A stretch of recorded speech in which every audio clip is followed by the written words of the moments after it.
I hope we all synced that up right. Yes. I hope so too. But either way, welcome to podcast 20.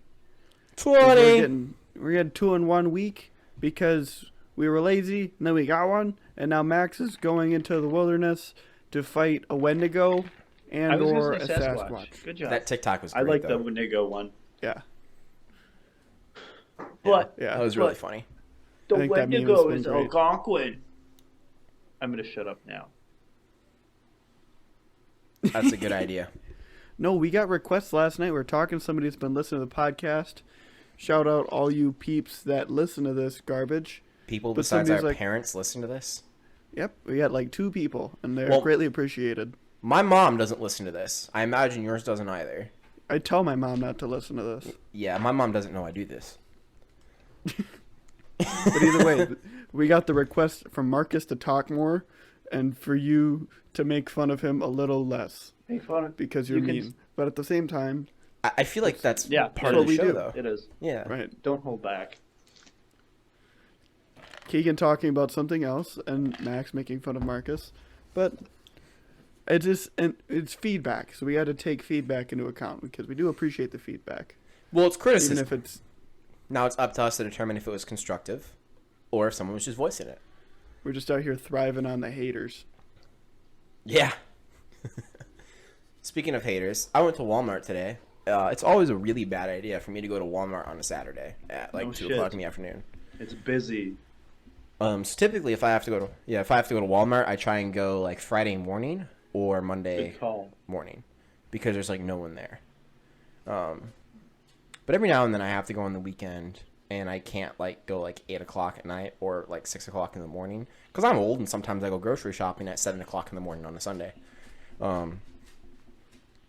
Yeah, I just should shut myself in my house on Saturdays at like 2 o'clock in the afternoon. Too many people, or Yeah, just too many people. But they have like shorts there, like running like Russell athletic ones? shorts. And they're kind of nice. They're like, yeah, Yeah. like $15. Like How it's not bad. they're not terrible shorts. We'll see long how are they hold up. Because I was debating on buying them, but like I only buy like shorter shorts now because I don't want to cover them. They sit right above my knee, It's So- about perfect if you're working out. so they're like they're about as long as I'd let them be. Any longer, and they would have been like Are they, I'm never gonna wear these. Are they kind of loose or like what do they look like on you? Can you just model? So they're like Army Oh, PT yeah. shorts. And they fit almost Okay. exactly the same. Like the so they have a liner. I don't know if you'll like that. It's not the most comfortable. It's a kind of a tighter liner too. It's definitely not made for dudes with big legs. Flex. But I don't. They're not terrible, and you can always just cut the liners out because I've done that Okay. with a few pairs of shorts. Yeah, I was debating on buying them because they have like olive drab ones, and I really like olive drab as a color. I think it works well. I've recently acquired. FDE gang, rise up. FDE gang, rise up. Flat dark earth. Oh, is that like the Is that the tan? official It's name of all? it's khaki. Even though, Oh, It's a different color of khaki. actually that's not a bad color either. But like I like olive drab, so like I might buy some next time I work, which is Monday. So my name's Marcus, and I'm only happy when my legs are the same color as a Sherman tank. yeah. I don't think that was actually. I think that was Ranger green. I don't think that was. Is that actually? I'm gonna pull that up. Oh, so much noise. All I know is that in all the pictures, they're all just gray, so I don't know what everyone's talking about. Well, it's because they hadn't invented color yet. Right. We didn't invent colors like until like, what was it? Like Wizard of Oz invented That's- color. Something like that. Wasn't the They Wizard of changed the Oz? whole thing. That came out in 1939. Yes. Did it? Oh, that might be a Ranger green. By the way. Monkeys have been around for a lot longer, though. Monkeys have been around for a lot longer, though. Flying monkeys. No, just monkeys. Coyote is a cool color. Isn't that It's actually an also animal? but It's also an illegal person smuggler, as opposed to a legal person smuggler. interesting. Isn't that just a bus driver? What?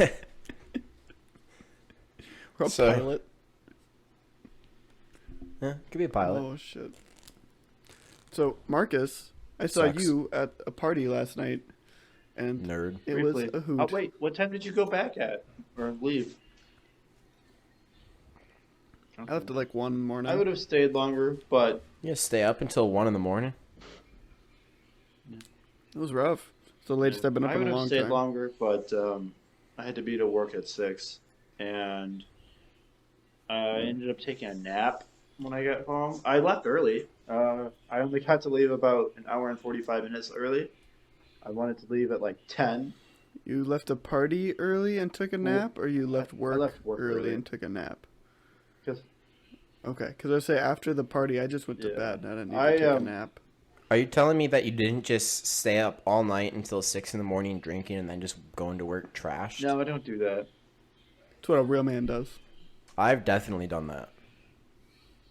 I did that all the time when I worked at UPS. Like the first year and a half there, I didn't have a Saturday that I showed up where I wasn't hungover or drunk. And, That's one thing I've never done. I never showed up to work still drunk. have you ever gotten drunk at work? He looked. Oh, you had to No. think about it. No, because I went to a chemistry conference, and part of that is that chemistry people are super fucking awkward. So, but there's these giant poster sessions where the whole thing is like you're supposed to meet people and talk to them about their research. Yeah, it's So networking. it's networking. So the only way they can get all these nerdy chemistry people to talk to each other is to just get them shit hammered. It's like on the first day you get this name tag and you look, and you have 5 drink tickets per night. Oh, damn.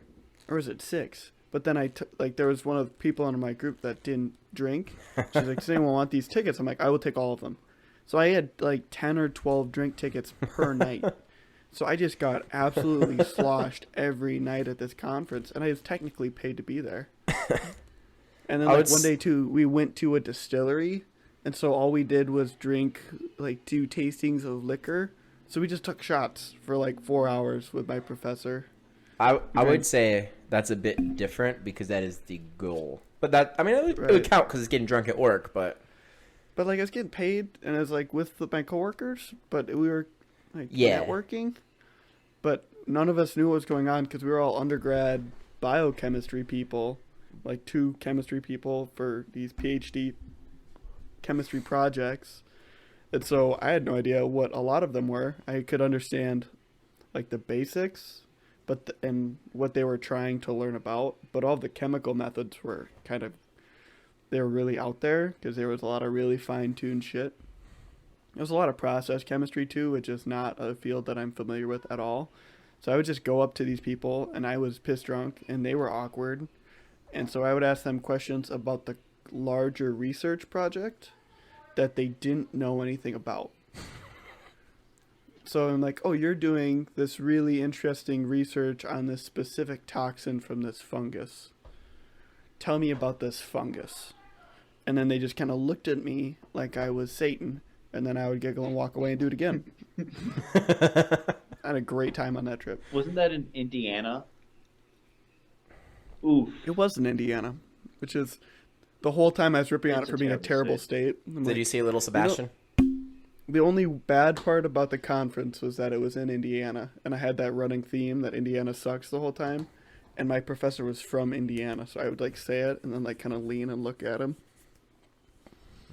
My computer stand is actually a brick that we stole out of the road in Indiana, because they had their main drag was brick paved, so we just kind of walked around until we heard one click, and we just snagged it. So I have a brick from Bloomington, Indiana. It's better than Bloomington, Illinois. I also went on a run and saw several raccoons, and we saw some skunks in town. Ooh. So that was a fun Where trip. did you go running? You sure the raccoons weren't just skunks wearing masks? No, because it was 2 separate events. When I went on the run, I saw some raccoons across the road. So all you're telling me is you never saw those skunks and those raccoons in the same room at the same time. That reminds me of a new conspiracy theory that Marcus is going to love. Yes. Are you ready for this, Marcus? So DMX and Prince Philip passed away. We lost a prince and a king. R.I.P. DMX. But here's the thing. Nobody ever saw DMX and Prince Philip in the same room at the same time. So Prince Philip and DMX could have, in theory, have been the same person. But I don't know if it was Prince Philip playing DMX playing Prince Philip, or some third actor. It was a playing reptilian snake. Third person actor playing both. He's still alive and at large. Think so? Speaking of reptilian snake people, I'm sorry to deviate from this, but do you see Alex Jones actually harassing child smugglers? Ooh. I believe it. Actual child smugglers? It's like, damn! You're just going for it. Yeah. So, what type of world are we living in where Alex Jones is the one barking up the right tree? Here's the thing. Alex Jones has been right before. He's been right like several times with stuff. It's But just like, there's when you throw 1,000 darts, one of them's gonna land. well, and it's 1,000 dart. It's like a shotgun, right? Right. So he's only got he can throw 10,000 pellets out there, but he's only really got to hit with one. Mm-hmm. Most of them are gonna miss, but they're all so close together in this such same area, where even if the one right next to it hits and the other one misses, they're so close together he can still be like, "Yeah, I was right, Joe." And in But retrospect, hindsight's 2020. Like when you look back and you're like, well, he actually found this and this, but you ignore the 4,000 attempts. Just like history. We don't need to pay attention to history, right, Marcus? What? Yeah, history's useless. We should Yeah, burn all the books. Burn the books. And stop writing Ban stuff down. everything. Burn the books. All the books. Yeah. Did you guys see there was a new Veritasium video about an actual conspiracy involving light bulbs? No. So, in the early days of like light bulbs, like incandescent bulbs, they went from not having a light bulb to a light bulb that kind of worked to a light bulb that was phenomenal. Like they figured that shit out really quick. That's exponentially, like the hours a bulb could glow increased exponentially. Can I guess where this conspiracy theory is going? Yes. Is it going where the people developing light bulbs were like, that light bulb's too efficient and we're not going to be able to sell enough of them because people will never have to change their light bulbs? So we have to make light bulbs more inefficient so that we can actually sell them? Exactly. Yeah. But it wasn't an unspoken rule. It was a written pact that was like signed contracts between all of the largest light bulb manufacturers. Yay, monopoly. And then they was like, if you went over or like had too good of a batch, you could get fined. And so they have all the records of all these fines getting paid. That is called a cartel. Cartel? The light bulb cartel. I think that's a cartel. What makes the cartel? Well, what's OPEC? That's a cartel, right? I'm pretty sure. Sorry, this is gonna bug me now because there's an actual term for it whenever multiple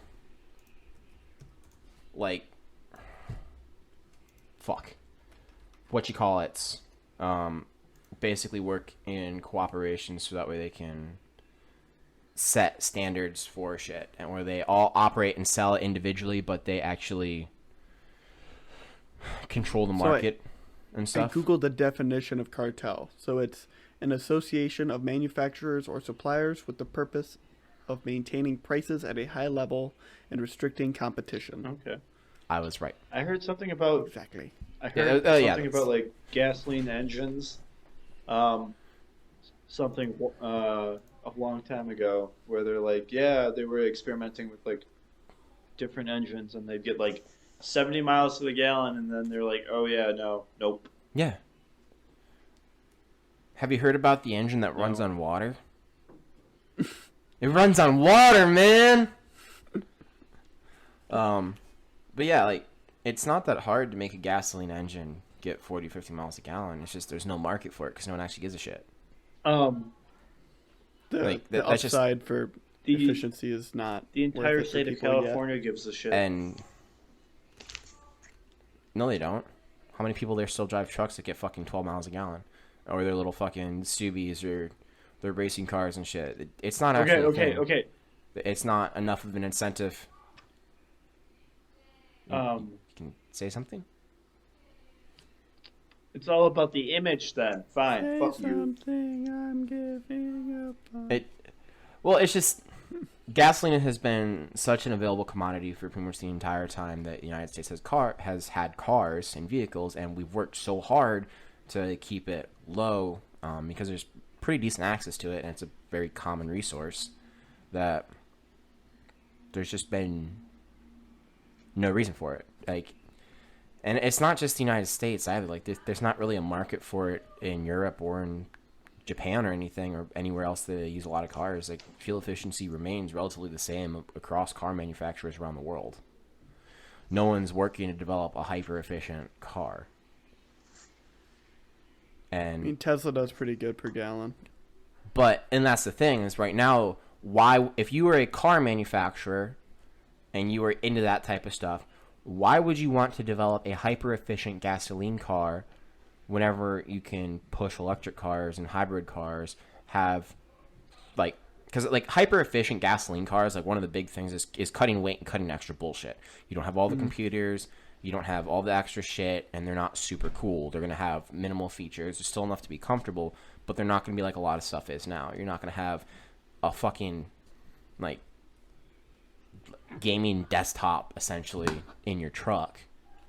Why would you want to push that whenever you can push this new technology that you can price twice as high because you can claim Got all the it's bells and whistles. new and developing, so, and you can sell it because it's a new thing. Like, very few people right now have electronic cars.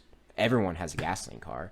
Being like, here's a car that gets 50 miles to a gallon. Everyone's gonna be like, I don't fucking care. What else does it do? Yeah, but you'd be like, hey, here's a car that gets 350 miles per charge. They'll be like, oh. I think what's going to make a bigger difference is like mass transit, because like I think for like getting around town and like commuting to work, I don't think the way our infrastructure is set up that a lot of people are going to transition away from cars. But I think if you could get a lot of more people to ride buses and then on longer term stuff to ride trains instead of planes, kind of thing. I mean, But at the same big time, that's not a. if we're trying to reduce emissions, which is not a terrible thing to do, You just do Batman So- tubes so everywhere. Just there's- freaking like shooting people like they're at the I mean, bank. like Just Futurama, thunk. like the That'd be Futurama dope. people tubes. So, like, Exactly. If we're talking about like pollution at a natural level from emissions, though, like it's important to remember that 70% of the 70% of emissions come from ships and cruise ships and tankers, and have absolutely nothing to do with us. Yeah. And like manufacturing processes too. Large scale manufacturing is. Yeah. And which is not something we have a lot of in the United States anymore. Like, even Mexico doesn't have a lot of it. A lot of it's over in the East, in Asia and stuff, and starting to develop in Africa a little bit too, in places that are stable. But it's still worth looking at lowering emissions and lowering like CO2 output and carbon monoxide output from engines, because it can still have harmful local effects like smog and heavy acidity and stuff. But I think to actually incorporate public transit in a way that would be meaningful in the United States would legitimately require some sort of population destroying, like mass population destroying event. Because I think you would have to bulldoze areas and just redesign everything based around localities. Oh. People are too set in their ways, and I'm as or more guilty of this than anyone else. I want to be in the woods and left the fuck alone, but I still want to be within an hour and a half of a store. Would you say that part of it is just like when you're like, it's that glamorous ride in a train, but it's glamorous to pull up in a Rolls Royce or something like that? The persona and the public image of having nice vehicles and stuff like that, and being an individual. Would you say that's part of it too? I'm really sorry about the dogs. That's got to be part of it, Marcus. But I got to imagine too, it's Yeah. like convenience. Like I just said, like 7 times. But when I go to work, if I had to catch a train, and I have to ride the train or the bus or whatever, I have to be there at a specific time, and I don't control that. So if I'm at all late, or if my schedule is just off, I might have to sit an extra hour or be an extra hour early or an extra hour late because I'm not in control of my own transportation when you start doing that. Right. But then as soon as you're like, oh, you just drive, and then you can leave 5 minutes late. Then you're in control of your own schedule. So it's like, I think it's part of being hyper individualistic. Well, and in smaller cities, 100% that's the thing. Like, if you're in a city like Stevens Point, where it's like the greater Stevens Point area is about 50,000 people, and you might have to move 5 miles to get to work, or even half an hour commute to a different town, having your own vehicle is absolutely required. You cannot efficiently get places based upon public transportation. Right. But whenever you start looking at larger towns like Austin or Chicago or stuff, public transportation becomes a lot more viable because transportation by vehicle, it starts looking at being an hour and a half, 2 hours by car anyway, because you're dealing with all the other traffic. And if you can increase your scale enough with your buses that your downtime's not an hour, 2 hours in between every bus, but it's 15 minutes. Yeah. Then you kind of gain that I'm gonna go flexibility to the back. bathroom. But I think Back. there. Take a big shit. So continue on without Okay. me. I was gonna answer your question, but that's it's all right. Well, I was gonna say that I think one of the big things that's gonna play into it isn't so much the prestige of like having your own car. I think it more has to do with having your own house and having a backyard and having a place for the kids to grow up. Because, like it or not, as much as a lot of people our age and a little bit older, like the younger millennials like to say it's not, they all have that prospect of the American dream, and this is the stuff I want. This is the stuff I want as an adult. People don't go, well, I want to raise 2 kids in a 4-bedroom apartment. Right. Downtown Minneapolis or downtown Everyone Austin. Everyone wants their house. Like, I want a house out in the suburbs with lawn where my kids can go to a good school and have neighbors that are kind of like me, and the kids can go play together, and we have this big, happy neighborhood. Right. And I think that quest for safe neighborhoods, new neighborhoods, and how there's kind of a cycle with neighborhoods where they get built and then they gradually go to shit because people move out and try and find the new trendy place, and then the old people stay there because they're old and they don't want to move, and that's the house they raise their kids in. And then the other old people start dying, and then they start selling it, and well, no one wants it, so they sell it super cheap, and then people that buy cheap houses move in. Then it just gradually goes down in value because people that buy really cheap houses and don't fix it up because they can't afford to, devalue the house even more. And then eventually it either gets demolished or somebody comes in and renovates it, and then it's a high value property again. Yeah, which is honestly something that should happen for more development of cities, so that way they stop expanding quite as much. But yeah, it's a really complex issue. Here's another complex issue, and I'm going to bring this back up when Marcus comes up because I think he might have an interesting perspective on it. I heard from the Google News today, which is just, I have a Google dot thinger, the wiretap, but you can just like say, hey, what's in the news? It just tells you what's in the news. It's pretty slick. But they're talking about there's a bunch of intellectual property acquisitions that ended up not going through, not because either company wanted it to go through, but because the cities or the nation states were interfering or intervening because the Chinese government had all these shell companies and were buying up all these companies around the world. It's not only in the U.S., but in a couple different countries in Europe. They were going to buy up these significant intellectual property rights or these manufacturing the other half facilities. Of that is everything they don't have intellectual property rights to. They just steal. They steal, right? So and honestly, how do you deal with that on a world scale? Like you can sanction and you can steal it back. What? So And I'm sorry I connect everything to war, but it's kind of what I do.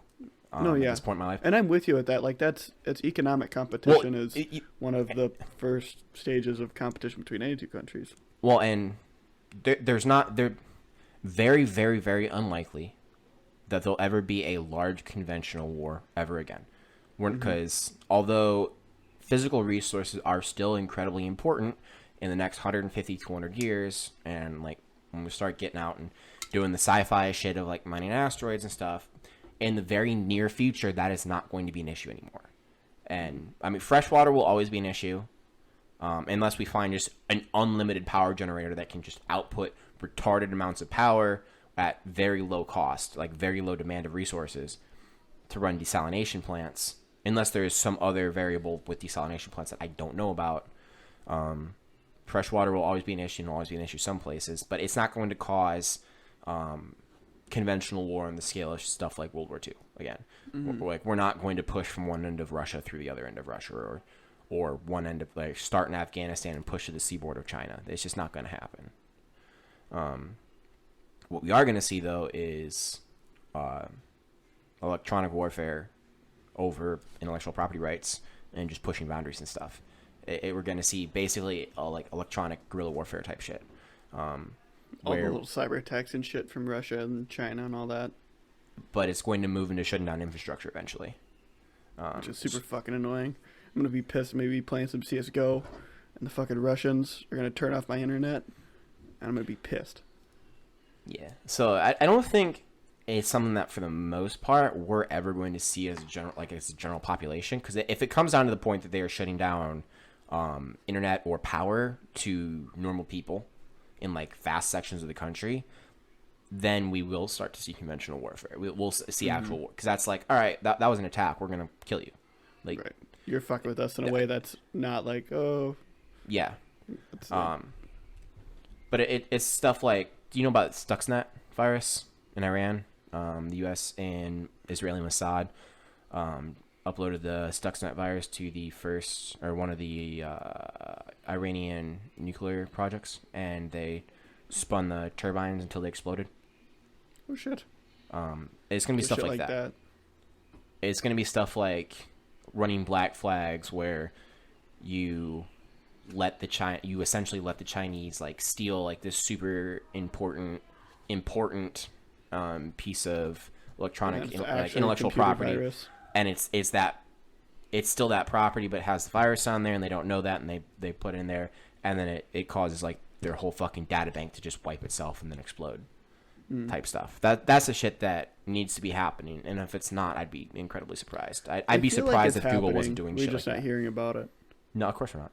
It's the same shit as like all those super cool spy stories you get from the 60s and 70s of like Cold War Germany and stuff. It's exactly what's happening with the big companies and stuff. It's just happening now. We just don't hear about it. Yeah, and we'll never. We will in like 50 years. Yeah. But it's really annoying because everyone's like anti-Chinese, or there's this big anti-Asian push right now.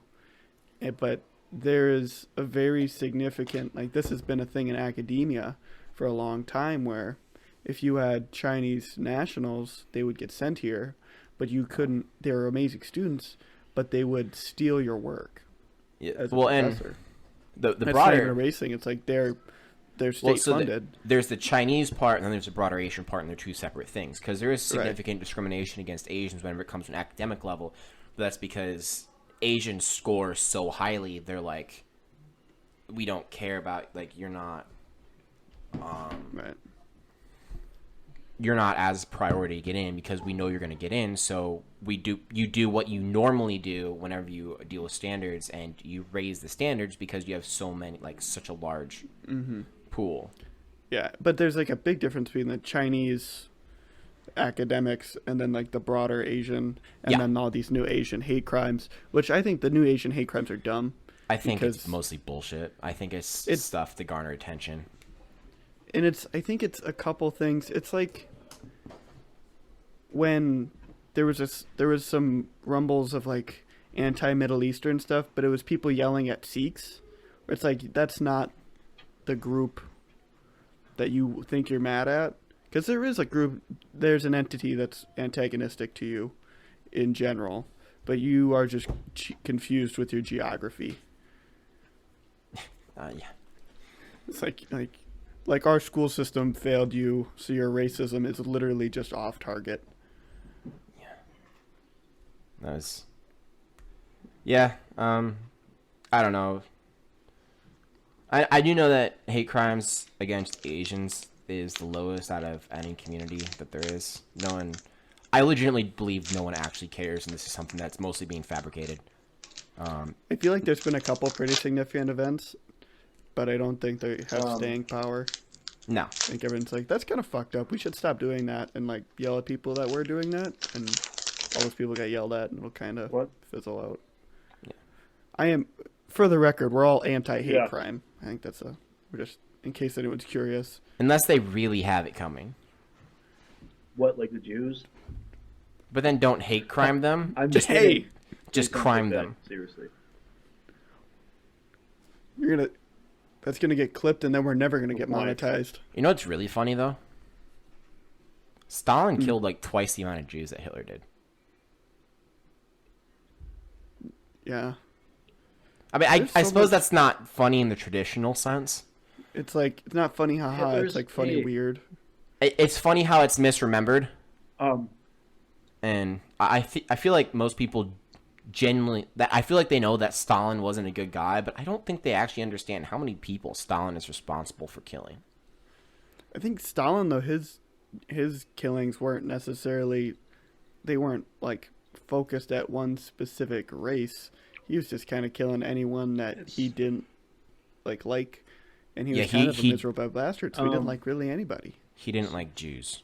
Like he really didn't like Jews though. He wasn't doing it like the industrial level like the Germans were. It happened over a longer time frame. Because one of the big reasons why it isn't remembered is one, we didn't push all the way through to Moscow like we should have after World War II. Yes. R.I.P. Patton.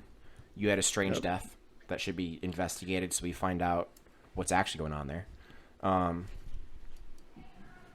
And then they all got sent to Siberia.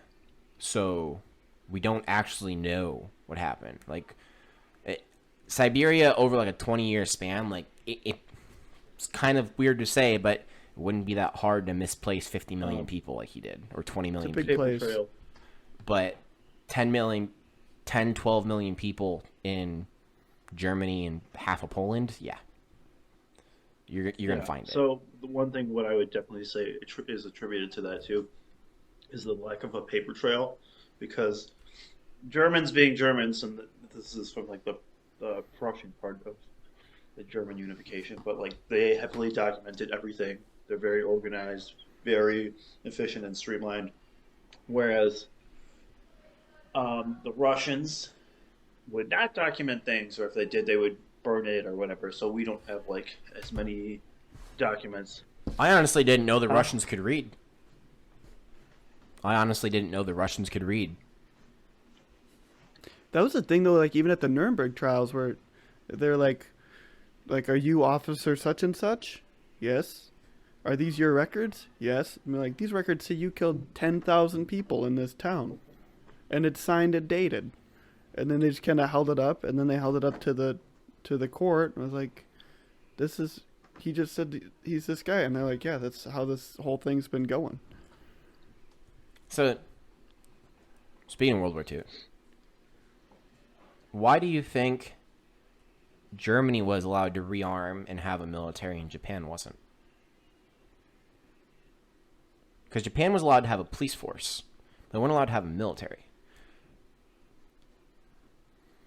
And I think they stand as two really good examples because it was the same war, and you can argue that the national thinking was in the I same have an frame. idea.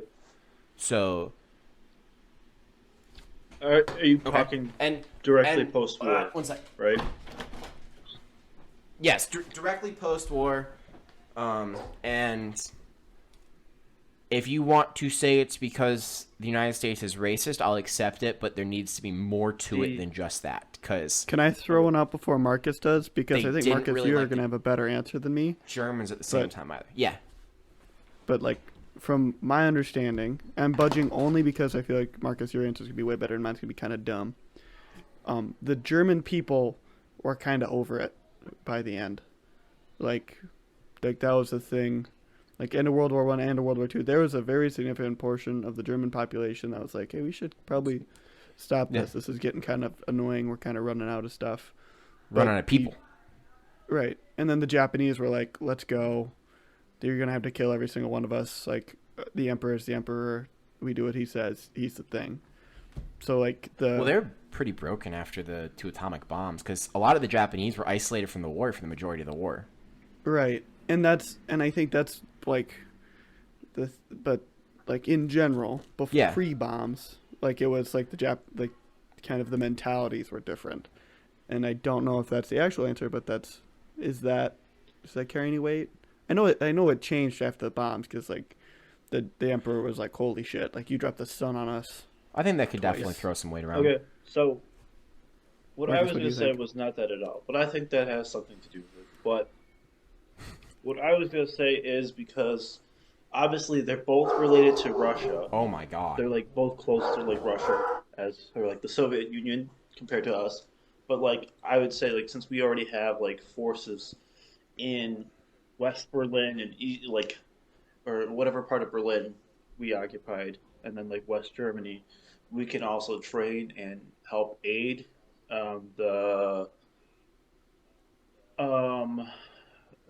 I don't want to call it the German here, but whatever it was, the Bundeswehr army, whatever, in case of like West Germany future invasion. And that's the only thing I would initially thought of, because we could like work with them, and that's like form of defense in case if they ever cross over.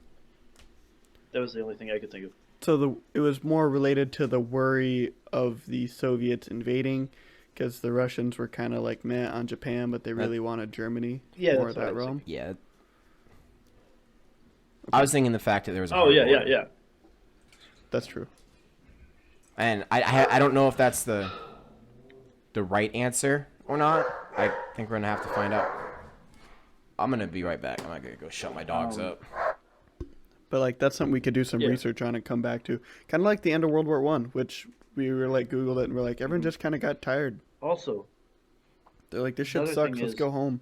On the top 5, like, mass genocides, Hitler's only number 5. So, really, he's not that bad. Like, Genghis Khan. Yes, Genghis Khan. That's how you're supposed to say it, apparently. I think was number 2. And someone else was, like, number 1. Let me try to pull this up. I know Mao was bad. Mao was number 1. The Khmer... Yeah. Is it Mao? I can say that with certainty. The other... Stalin was 4. I'm sorry about that. I think. 3 was, like, someone from, like, the Mamluk Empire or something. I don't know enough about the Mamluk Empire, which is, like... Some historical... like, Egypt and, like, the Middle East. But I don't remember. I took a class, and I know a little bit, and that's about it. What time period are we talking about?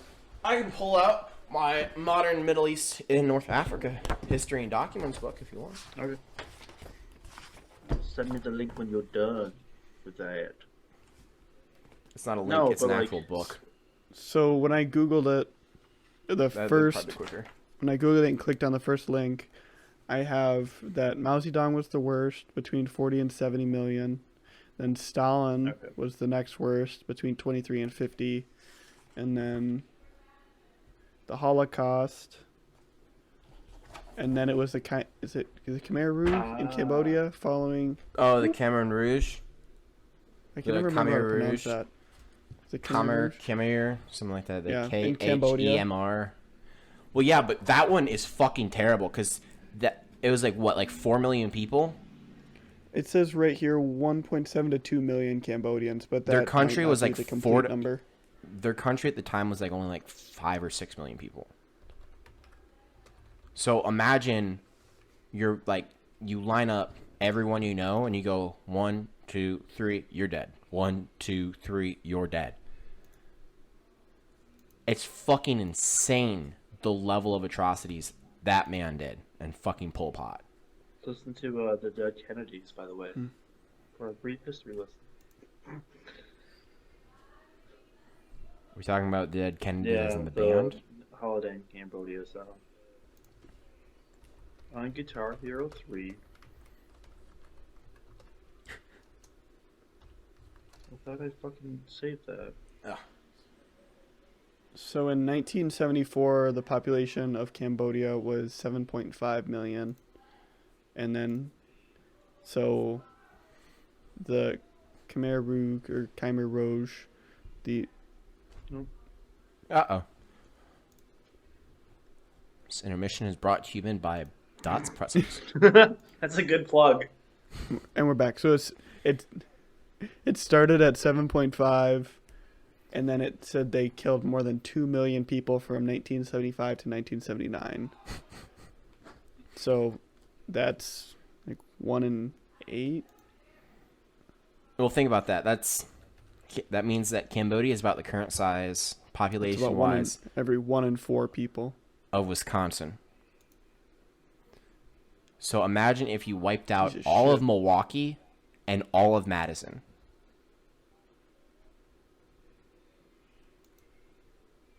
That's fucking insane. Absolute lunacy. Can we talk about something that's not so sad? Can we talk about how fucking wild they're getting with cereal flavors? Can we transition to something that's in between those two things first and then work our way to cereal Serial flavors? killers. I saw a vacuum commercial where they were vacuuming up Fruity Pebbles, and that was the example of what they were using to vacuum up.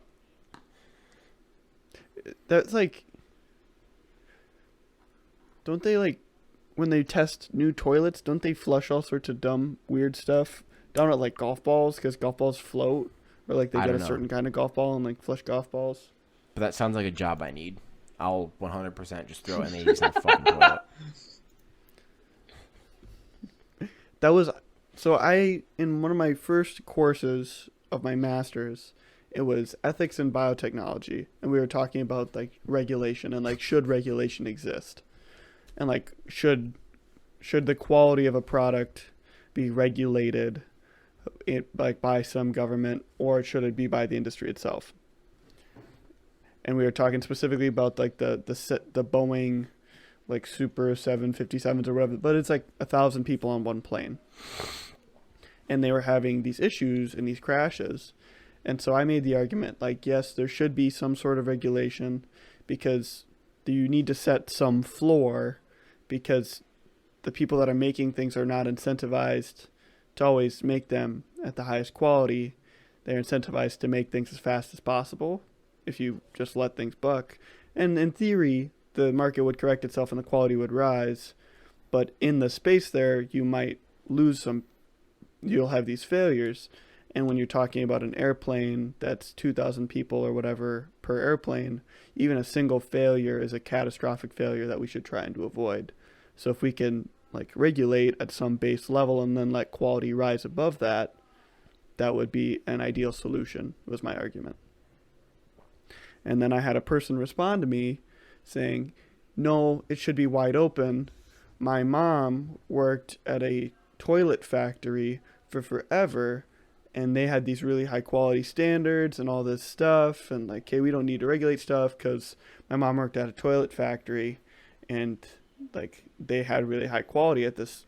I think, like, it was probably Kohler or Kale, whatever, but she'd make toilets.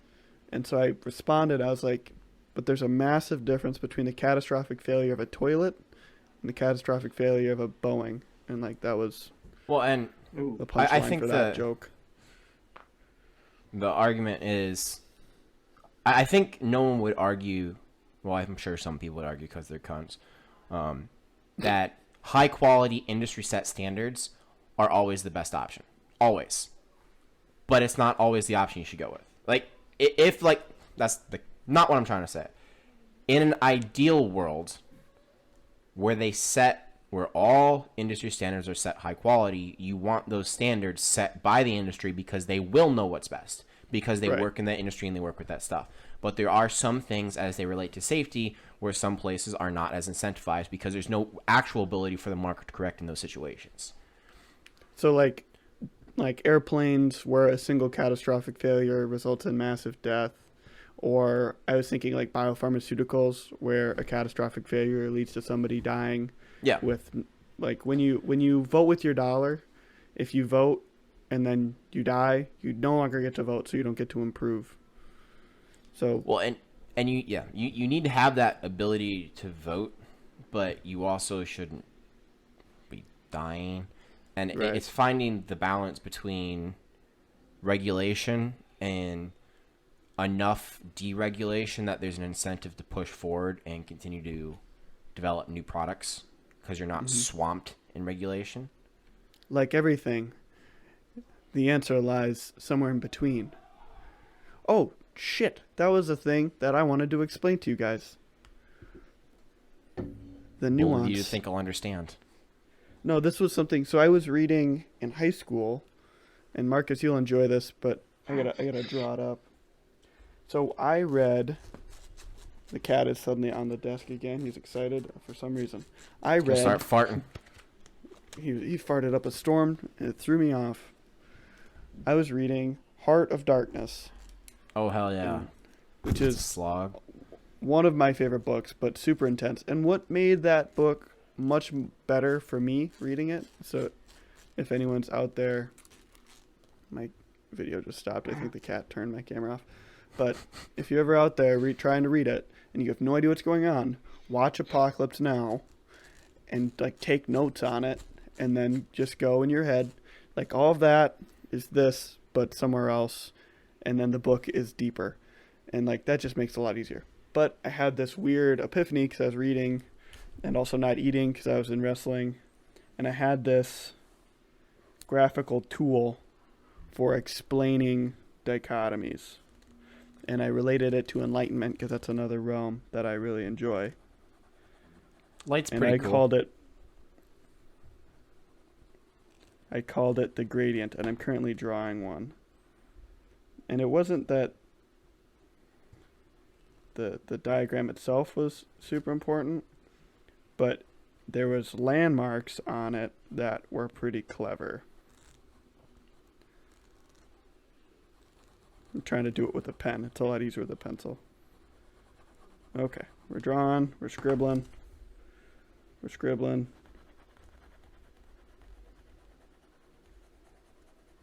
Okay. So, a very simple, if my camera will focus, bar left and right, where it is absolute darkness on one side and absolute light on the other. Is that dog garbage? It looks Can you good. see that at What all? what you're It's good enough. presenting. Good enough? Okay, but there's landmarks on this. So on the end of absolute darkness is all of the evil in the world. It's Satan, where it's like a physical entity that exists purely as an evil character with no redeeming qualities. Tony the Tiger. And then on the opposite end is absolute light. So it's, yeah. And that represents all that is good. Dan So- Aykroyd in Ghostbusters. Exactly. So on one end, it's perfect beings, and on the other end, it's like angels versus demons kind of shit, stereotypical. But the only problem is and this is where the Heart of Darkness came in, was his journey was into the depths of the darkness. But at some point, he's trying to figure out where you can't lose yourself, because you go too deep into the darkness that there's no redeeming yourself. You can't go back. So when you look at this, there's the absolutes on either end, and they both have gravity. The closer you get to one end, the further you feel that pull. But it gets to a point that it's kind of like a black hole where you can't get out. So I called those two lines, on the dark side, we called it the Darth Vader mark,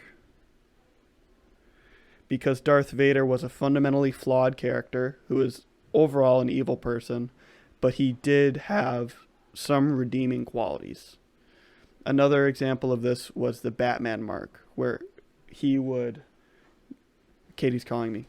But he would... Calling you what, a dork? No, she's just like calling me on my phone. I thought it was funny. But Batman would go into the dark, but he would not allow himself to cross this mark where he would murder people, because then he was He an had evil. standards. Exactly. But once you cross that line, then you are an evil person. You can fall down that path. Kind of a Dark Knight where like the Joker gets Harvey Dent to start murdering people. Like he is then lost. He's no longer Harvey Dent. He's this murderous beast.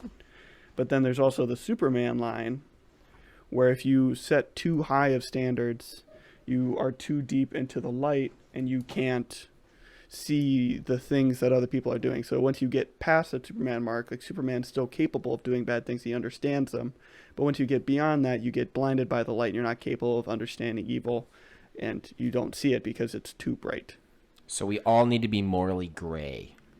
Exactly. There's like this line in the middle that you need to exist at, where that's where you're supposed to be and exist, is this nuanced gray area. Because you need to understand the bad things and understand why they're bad, and understand what the good things are and why they're good. You need to make a conscious decision to do the right thing. I'm going to call Katie because I think she's done with work, so I might have to duck off. Yeah. Oh, that's all right. I mean, in fairness, I think we all live there anyway. Because I don't know anyone that is pure evil, and I don't know anyone that is pure good. And I don't know anyone who is pure good. And even, like, really fucking evil people have some redeeming qualities. Right. And that's another thing with this is, like, it's a gradient. So technically at each extreme there still exists the white, but it's just there's so much of it that you lose the opposite. And that's not good. But I thought it was a fun thing that I thought of in high school for explaining certain characters. I like that. It's like Apocalypse Now, Kurtz crosses that line, and then he becomes this crazy, almost mythical being of evil. But like the Joker is past that line. Then you go on the opposite end, and it's like in. You can start looking at grimdark fiction. Right. It's essentially what that is. It's all about forcing morally gray because they're tired of all the like Lord of the Rings style just perfect good characters versus perfect evil characters. So everything's morally gray, and your hero is an anti-hero. Game of Thrones? And he killed this person, but he killed them for the right reasons, type stuff. But he still killed a person, so he's like, yeah, that's not it. Like it'll be like, oh, he murdered a child, but the child's gonna grow up to become evil. right. Oh, Yeah. I don't know. The Witcher's a But good we should one probably for wrap that. this up. I gotta. Whoop. Yeah. Oh, The Witcher's a good one. Yep. Yeah, Marks, I have a series of books you need to read if you haven't read them, but we'll talk about this later. All right.